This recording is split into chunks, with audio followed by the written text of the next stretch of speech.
సభ్యుడిగా ఢిల్లీకి పంపిస్తే ఇవాళ తెలంగాణ రాష్ట్రానికి ముఖ్యమంత్రి అయినావు. మరి మాకు ఎంత చేయాలో నువ్వు? ఇవాళ నిన్ను ఎంపీగా గెలిపించినందుకు నీ చర్మం వచ్చి మా పాలమూరు బిడ్డలకు చెప్పులు కుట్టించినా కూడా అది తక్కువనే అవుతుంది.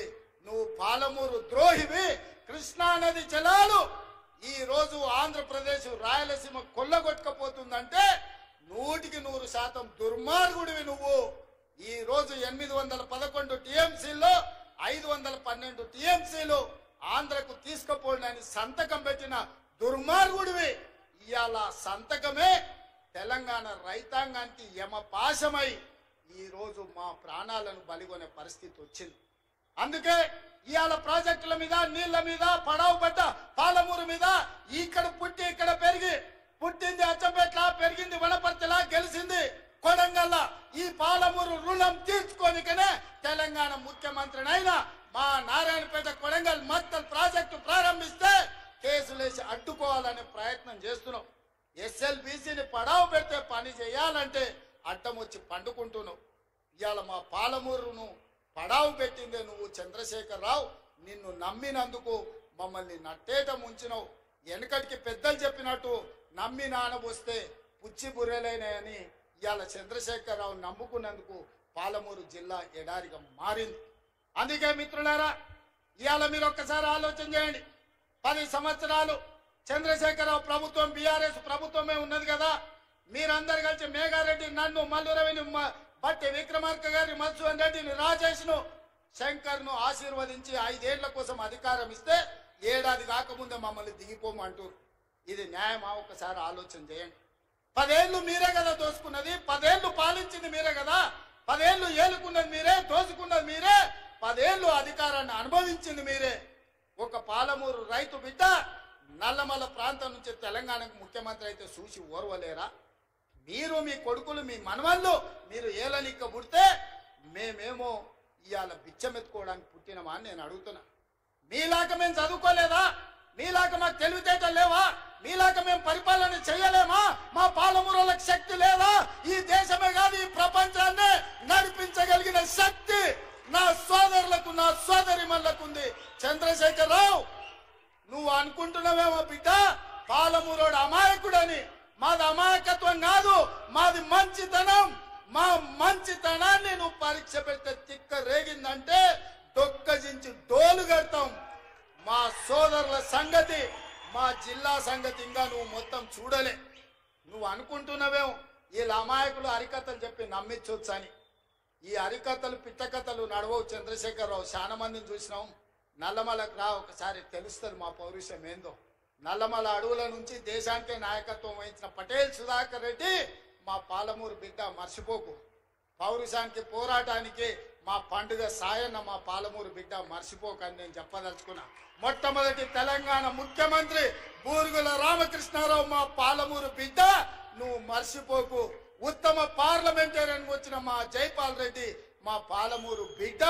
మా మహేంద్రనాథ్ నీతికి, నిజాయితీకి మరుపేరైన ప్రపంచంలోనే నీతిమంతుడని చెప్తే గుర్తుపట్టే నాయకుడు మహేంద్రనాథ్ పాలమూరు అన్న సంగతి మర్చిపోకు. ఆనాడు అంతెందుకు తెలంగాణ కోసం మొట్టమొదట గలం విప్పింది, గజ్జ గట్టించింది. ఇదే ప్రాంగణంలో సమావేశం పెట్టింది డాక్టర్ జిల్లెళ్ల చిన్నారెడ్డి. 2000 సంవత్సరంలో తెలంగాణ రాష్ట్రాన్ని, మళ్ళీ తెలంగాణ ఉద్యమానికి ఊపిరి లూదింది డాక్టర్ జిల్లెళ్ల చిన్నారెడ్డి, పాలమూరు బిడ్డ అని మర్చిపోకు చంద్రశేఖరరావు. మమ్మల్ని ఏదో హరికథలు చెప్పి మభ్య పెట్టాలనుకుంటే మాకు తెలుసు. ఒడుపు చూసి మడత దగ్గర ఎట్లా వాత పెట్టాలో మా అక్కలందరికీ తెలుసు. మా సోదరులు ఎవరైనా మీ మాటలు నమ్ముతారేమో నాకు తెలియదు, కానీ మా ఆడబిడ్డలు, మా అక్కలు తెలివి కల్లోలు, మా అక్కలు గట్టిగా కట్టెపట్టుకొని నిలబడతారు. ఇక సందెట్లా సడేమి అని కిషన్ రెడ్డి ఒక ఆయన మోపై నిన్నమన్నా నువ్వేం చేసినావు అంటాడు. నువ్వేం చేసినావా? మరి నేను వచ్చి 12 ఏళ్ళు అయింది, మీ మోడీ 12 ఏళ్ళ నుంచి ఏం చేసినావు అంటే మా మోడీకి ఇంత పనులు చేస్తాడని. నేను ఏదైనా కష్టపడి కొట్లాడి చేస్తే అది మేమే ఇచ్చినామంటాడు. ఉదాహరణ, వరంగల్లో ఇవాళ ఎయిర్పోర్ట్ తీసుకొచ్చినాం. నానా తిప్పల పడి ఢిల్లీకి వెళ్ళి నేను కూర్చొని వచ్చిన. కానీ కిషన్ రెడ్డి అంటున్నాడు, లేదు ఆ ఎయిర్పోర్ట్ నేనే తెచ్చిన, మేమిచ్చిందే ఎయిర్పోర్టు, మా మోడీ ఇచ్చిండు, నేను తెచ్చినా అంటున్నాడు. ఓకే, నాకేం అభ్యంతరం లేదు. మీడియా మిత్రులారా, మోడీ గారు ఇచ్చిండ్రు, కిషన్ రెడ్డి గారు తెచ్చారు. అది నిజమైతే మెట్రో రాలేదు కదా, రాలేదంటే ఆపింది మోడే కదా. మూసి నది ప్రక్షాళనకు నిధులు రాలే కదా, ఆపింది మోడే కదా. ఆపమని చెప్పింది నువ్వే కదా. రీజనల్ రింగ్ రోడ్ ఉత్తర భాగం నేను తెచ్చినా అంటున్నావు కదా, దక్షిణ భాగం ఆగిపోయింది, ఆపింది నువ్వే కదా. ఉత్తర భాగం కూడా కేబినెట్ లో పెట్టకుండా టెండర్లు పిలిచిన వాయిదాలు వేస్తున్నది నువ్వే కదా. మా పాలమూరు రంగారెడ్డి ఎత్తిపోతలకు 60 టీఎంసీల నీటి కేటాయింపులు 10 ఏళ్ల నుంచి పెండింగ్ ఉన్నది కదా, ఆపింది నువ్వే కదా. ఈ రోజు మా కాళేశ్వరానికి నీటి కేటాయింపులు, మా సమ్మక్క సారలమ్మ ప్రాజెక్టుకు నీటి కేటాయింపులు, మా సీతారామ సాగర్ కు నీటి కేటాయింపులు కేంద్ర ప్రభుత్వం 10 ఏళ్ల నుంచి ఆపుతున్నదంటే మోడీ గారు ఆపినట్టే, కిషన్ రెడ్డి గారు చెప్పినట్టే కదా. ఈ లాజిక్ ఎందుకు మిస్ అవుతున్నావు కిషన్ రెడ్డి గారు అని నేను అడుగుతున్నా. వస్తేనేమో ఆయన కథలు రాసుకుంటాడంట, రాకపోతేనేమో రేవంత్ రెడ్డి ఏం చేయలేదు అంటాడంట. నేను 55,000 ఉద్యోగాలు ఇచ్చిన, సంవత్సరానికి 2 కోట్ల ఉద్యోగాలు ఇస్తా అన్నాడు. 12 ఏళ్ళైంది ప్రధానమంత్రిగా మోడీ పదవి చేపట్టి 24 కోట్ల ఉద్యోగాలు ఇవ్వాలి. తెలంగాణ రాష్ట్రంలో నేను ఎల్బీ స్టేడియంలో తలలు లెక్క గట్టి 55,163 మందిని నేను తలలు లెక్క గట్టిస్తా. మీ మోడీ తెలంగాణలో ఎన్ని ఉద్యోగాలు ఇచ్చిండో నువ్వు లెక్క గట్టి చెప్పు కిషన్ రెడ్డి అని నేను అడుగుతున్నా. అయితే గీతే మోడీ ఇచ్చింది 2 బోడి ఉద్యోగాలు, ఒకటి కిషన్ రెడ్డికి, రెండోది బండి సంజయ్కి. ఇదంతా ఎట్లుందా అంటే గుండు అరగుండు బ్రహ్మానందం దగ్గరికి పోయినట్టు ఉంది. ఇవాళ నువ్వు ఏం తెచ్చినావో చెప్పు. ప్రత్యేకంగా నీ నియోజకవర్గంలో సికింద్రాబాద్ లో వర్షాలు వచ్చి వరదల్లో మునిగిపోతే ఆనాడు హైదరాబాద్ ప్రజలకు లారీ పోతే లారీ ఇస్తాన్నారు, ఆటో పోతే ఆటో ఇస్తాన్నారు, బండి పోతే బండి ఇస్తాన్నాడు బండి సంజయ్ గారు. ఏమిచ్చిరు సిల్లి గవర్నర్ ఇచ్చిరా అని నేను అడుగుతున్నా. ఏమి ఇయ్యలేక చేతగాక కేటీఆర్ మాట్లాడుతుంటే అసహనం అక్కసు కనిపిస్తుంది, కిషన్ రెడ్డి మాట్లాడుతుంటే అసూయగా అనిపిస్తుంది. ఎందుకంటే ఆయన నేను జర ఒక దగ్గరనే పెరిగినాం కొంతకాలం. అరే నాకంటే ముందుగాల నాకంటే చిన్నోళ్ళు తెలంగాణకు ముత్రైందని కడుపు నిండా అసూయ కుళ్ళు పెట్టుకొని కాళ్ళ కట్టె పెట్టే పని చేస్తున్నాడు కిషన్ రెడ్డి. నువ్వు ఇట్లాంటి తప్పుడు పనులు చెయ్యకు. ఎక్కువ రోజులు ముసుగు దొడుక్కొని నడపలేవు.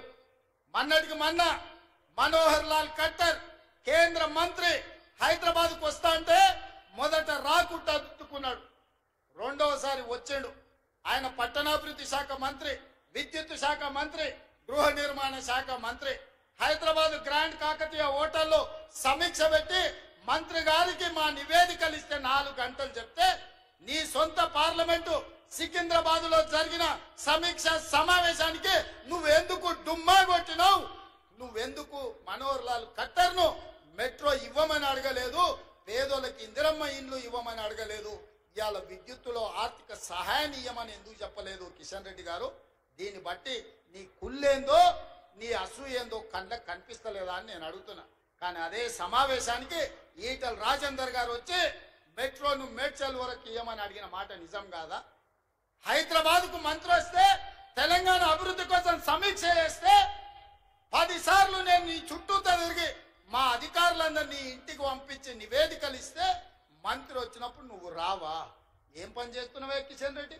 హైదరాబాద్ కు ఢిల్లీలోనే మంత్రి వస్తాడు కానీ ఈడ గల్లీలున్న నువ్వు సమీక్షకు రావా? ఇది నీ బుద్ధి, నీ దుర్బుద్ధి తెలంగాణ సమాజానికి అర్థమైతలేదా?